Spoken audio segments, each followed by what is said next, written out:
Good morning friends, এক নতুন ব্লগে সবাইকে জানাচ্ছি স্বাগত। তো আজকে হচ্ছে এই ব্লগটা জন্মাষ্টমী স্পেশাল, কারণ আজকে শুভ জন্মাষ্টমী। তো সবাইকে শুভ জন্মাষ্টমীর শুভেচ্ছা থাকলো। আর আজকে তো বাড়িতে একটা গোপালের ছোটো করে পুজো হচ্ছে। তো পুজোটা কীভাবে কী করবো সেটা নিয়ে পুরো ব্লগটা, ঠিক আছে? তো তোমরা সাথে থাকো, দেখতে থাকো আজকে জন্মাষ্টমী পুরো ব্লগটা। আর কেমন লাগলো কিন্তু অবশ্যই কমেন্টস করে জানিও, ঠিক আছে? আমরা ভিডিও করি একটা কমেন্টসের আশায় যে তোমরা একটা সুন্দর কমেন্টস করবে।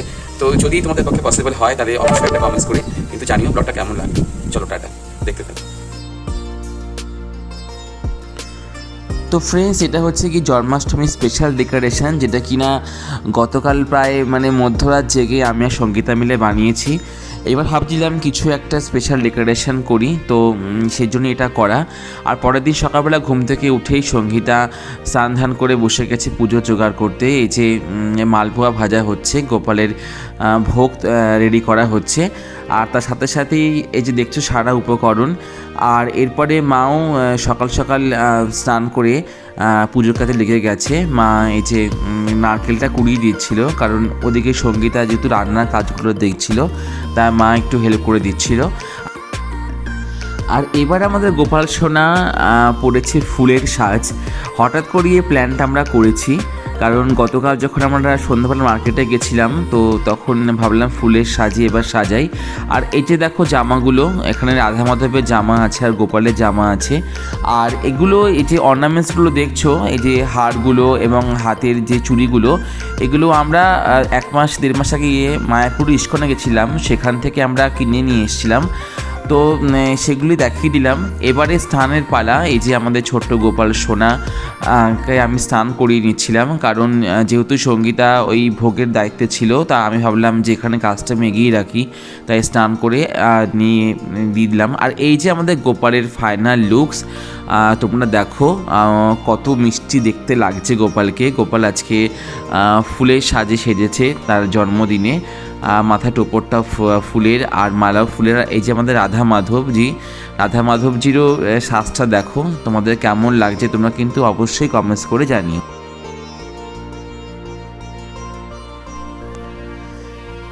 কিছু ডেকোরেশনের কাজ বাকি ছিল। সঙ্গীতা ভোগ রান্না করে রেডি হয়ে চলে এসছে, আর এগুলো সে কমপ্লিট করে নিচ্ছিল। তো আলটিমেটলি এই যে আমাদের রাধা মাধব এবং আমাদের গোপাল সোনার টোটাল ডেকোরেশন, তো এটা পুরোটা তোমাদের দেখানোর চেষ্টা করছি। তোমরা অবশ্যই কমেন্টস করে বলো যে এবছর আমাদের জন্মাষ্টমীর সাজটা কেমন হয়েছে অল ওভার। আমরা কিছু আর্টিফিশিয়াল ক্যান্ডেল দিয়ে এবছর ডেকোরেশনটা করার চেষ্টা করেছি। আর সন্ধ্যা থেকে গেছিলো প্রায় 7টা বাজে, তো আমরা রাধা মাধবজির ভোগ লাগিয়ে দিলাম, গোপালের ভোগ লাগিয়ে দিলাম। এই যে ভোগ আমাদের রেডি হয়ে গেছে আলটিমেটলি।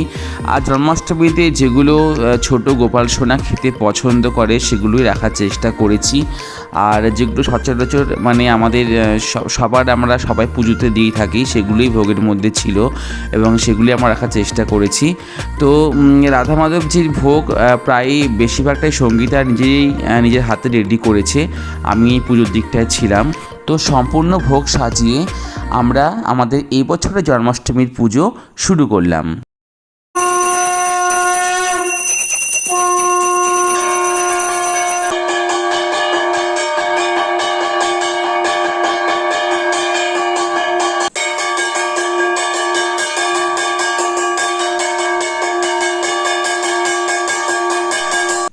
তো একে একে আমরা সবাই পুজো সেরে প্রসাদ ডিস্ট্রিবিউশনের কাজে লেগে পড়লাম, কারণ আমাদের যারা পাড়া প্রতিবেশীরা ছিল এবং আশেপাশে যারা ছিল তাদেরকে প্রসাদ ডিস্ট্রিবিউশন করার ছিল। তো এইভাবেই আমাদের এবছর জন্মাষ্টমীর পুজো শেষ হলো। আর আমরা পরের দিন রেডি হয়ে গেছিলাম নন্দোৎসবের জন্য।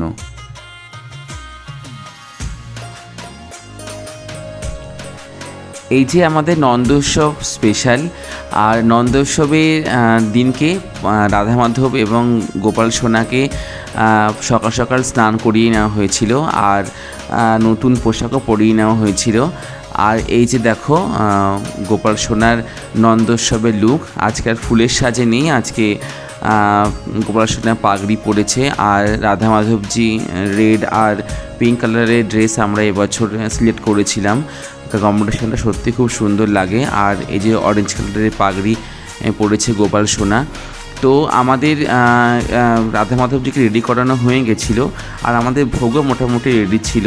তো এই বছর ভোগে ছিল ফ্রাইড রাইস, তারপরে ছিল পনিরের ডালনা, তারপরে অ্যাজ ইট ইজ পায়েস তো ছিলই, আর এখানে 5 রকম ফল ছিল, মুরগি ছিল, আর আর খিচুড়ি ছিল, 5 রকম ভাজা ছিল, তারপরে ছিল লাবড়া তরকারি কিংবা যেটাকে আমরা বলি পাতুরির তরকারি, সেরকমই ছিল। তো 12টার মধ্যে ভোগ দিতে হতো, কিন্তু আমাদের একটু লেট হয়ে গেছিলো এবছরটা। তো ভোগ টোগ সব কিছু গুছিয়ে নিয়ে আলটিমেটলি আমরা এবছর নন্দোৎসবের পুজোটা সেরে ফেললাম। আর কাল যেহেতু আমরা আমাদের পাড়া প্রতিবেশীর মধ্যে প্রসাদ ডিস্ট্রিবিউশন করেছি, আর আজকে আমরা মানে আমাদের যারা আত্মীয়স্বজন আছে তাদের মধ্যে ডিস্ট্রিবিউশন করবো বলে ঠিক করেছিলাম। যেরকম একটু মা বাড়ি যাব, তারপরে আমার বোনের বাড়ি আছে, তারপরে সঙ্গীতারদের বাড়িতেও, এবং যারা কাছাকাছি আমাদের যারা আত্মীয়স্বজন রয়েছে তাদের মধ্যে আমরা ভেবেছিলাম যে ঠিক করেছিলাম যে আমরা ডিস্ট্রিবিউট করব। আলটিমেটলি এখানে সব প্রসাদ প্যাক হয়ে গেছে, তো এগুলোই আমরা এখন ডিস্ট্রিবিউশন করতে বেরিয়ে পড়ব। প্রসাদ প্রত্যেকের বাড়িতে ডিস্ট্রিবিউশন করে সন্ধ্যার মধ্যে ফিরে আসলাম, কারণ রাধা মাধব এবং গোপাল সোনাকে শয়ন দেবার ছিল। তো এইভাবেই আমরা এবছর জন্মাষ্টমী এবং নন্দোৎসবের পুজো শেষ করলাম। আর এই যে আমাদের রাতের বেলার লুকটা, এটাও কেমন লাগছে আমাদেরকে কমেন্টস করে জানিও। আর জন্মাষ্টমীর একটা ছোট ব্লগ তোমাদের কাছে শেয়ার করলাম। সবাই ভালো থেকো, সুস্থ থেকো, দেখা হবে খুব শিগগিরই একটা নতুন ব্লগে। Till then, tata, by.